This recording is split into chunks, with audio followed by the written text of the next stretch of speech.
Hello everybody, my name's Adam.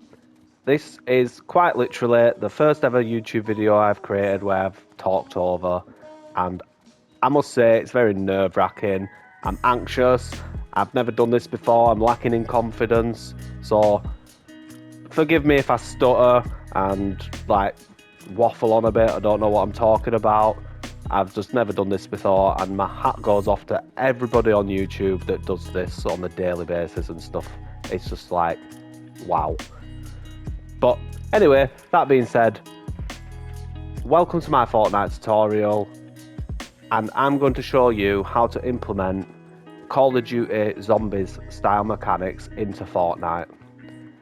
I'm going to show you how to create pack-a-punch machines, mystery boxes, perks, power-ups, even simple stuff like removing barriers to get to the next stage, blocking off zombies from getting through walls, buying guns off of the walls and stuff. It's going to be a good ride, and I hope you enjoy and you create some good builds.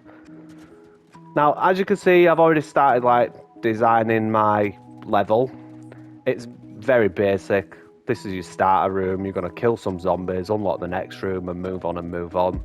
But I'm going to build all of the mechanics outside of my map. So I'm going to build them in an empty space over here somewhere. That way I don't confuse you by running around my map saying, oh, change this setting, running around my map, and then you're like, wait, where's this? What are you doing there? What are you doing this? So I just hope that this way it's pretty straightforward. So the first mechanic I want to implement into my map is the actual zombies. I've set some chests up with some weapons in it so I can test, because you've always got to test on Fortnite. You change one thing, if you don't test it and you do 10 other things and something goes wrong, then you're like, oh, what step went wrong? So always test. Every time you make a change, test. So what you're going to need for this bit is a zombie spawner, a trigger device, sorry, forgot what it's called, a timer device, and an item granter. Take the timer device, and we're going to change a few settings on here. We're going to make sure that it's set to 15 seconds. We're going to start the timer on the game start, and we're going to scroll down to the completion behaviour and tell it to reset. So now we need to place a zombie spawner. Now I'm going to change a few settings on here. You can slow the video down or pause the video to see what I change.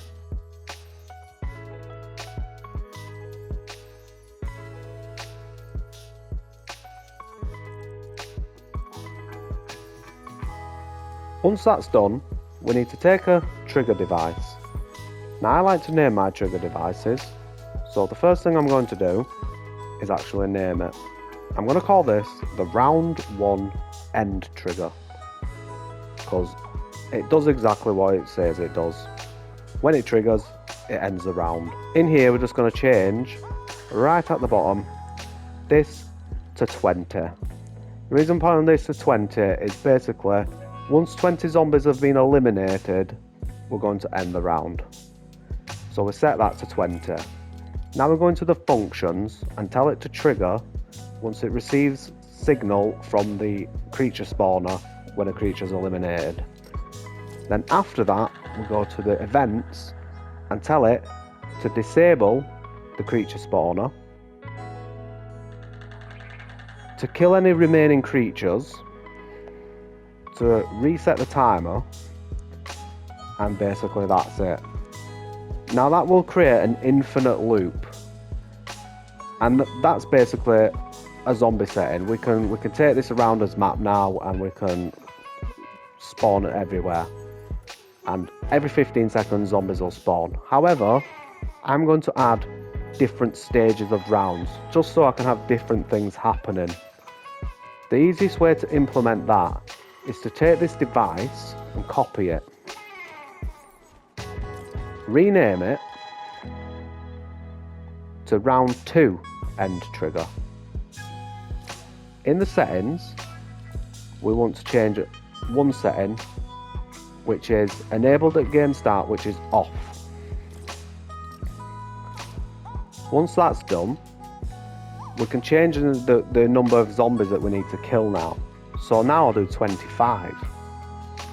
I will then tell it to enable once round 1 has ended, and I will tell it to disable itself once it triggers itself.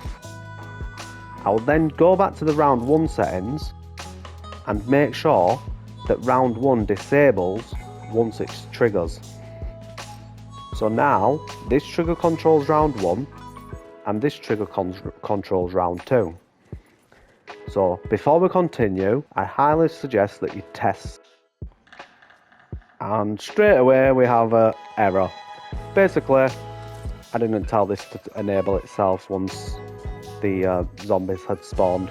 So what we do once the timer's gone, so we tell it to enable once the timer succeeds. So that is why we test. Thankfully, I didn't make 20 rounds and then be like, oh no, what's gone wrong, and have 20 triggers to go through.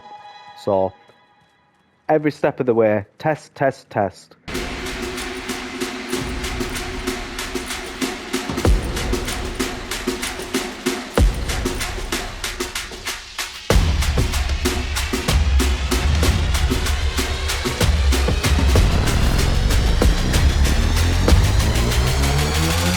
Yeah.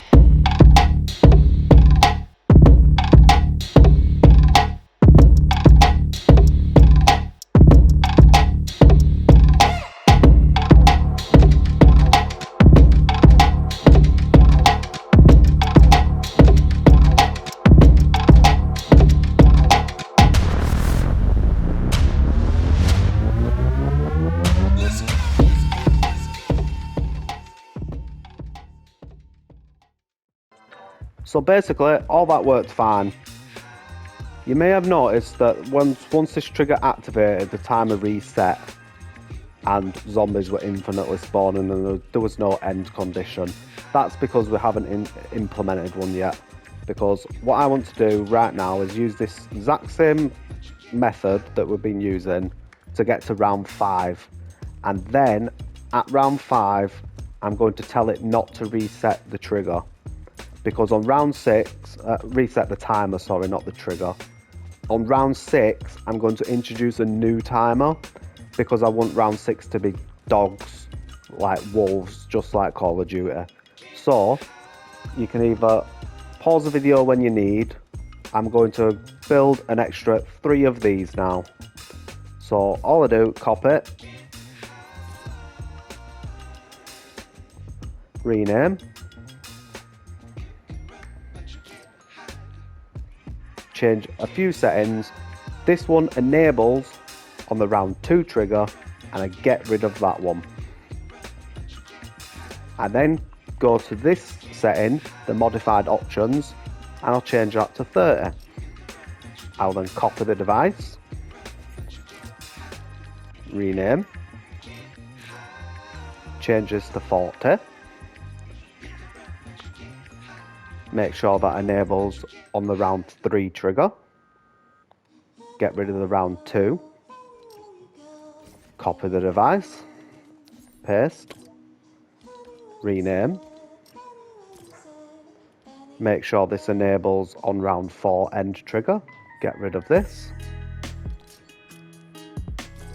And now we're going to the device and we tell it to not start the timer.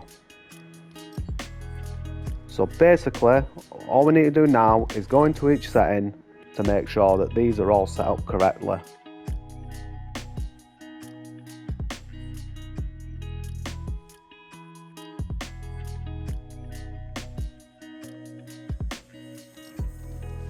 And just like that, we should have 5 rounds of zombies.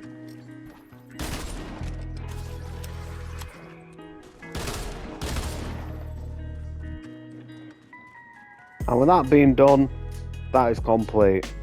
So now I'm going to end the game and I'm going to quickly implement one last feature. All I need to do now is place an item granter on the floor. In the item granter settings, I'm going to make sure that the on grant action is keep all, and maybe remove the audio. I then go into its function settings, and I tell it to grant the item once the creature spawner detects an elimination. And I'm going to go into the creative consumables menu, and I'm going to use coins. I want to go into the play menu, into my backpack, and basically drop how many coins I want my zombies to give the player. In the next episode, I'm going to basically implement a purchase a weapon off a wall and a starting weapon. So we will start in our map and basically be able to kill the zombies with our starter weapon and then purchase a weapon off the wall. I will also include another 5 rounds. Round 6 will be special. It will introduce dogs, just like Call of Duty. And then the next rounds, I'll implement harder, stronger, maybe faster zombies. And maybe something hidden or secret. Thank you so much for watching, everybody. I hope you enjoyed the video, and if you did, leave a like, maybe comment a suggestion or some feedback would be nice and appreciated. Thank you so much. Please consider subscribing.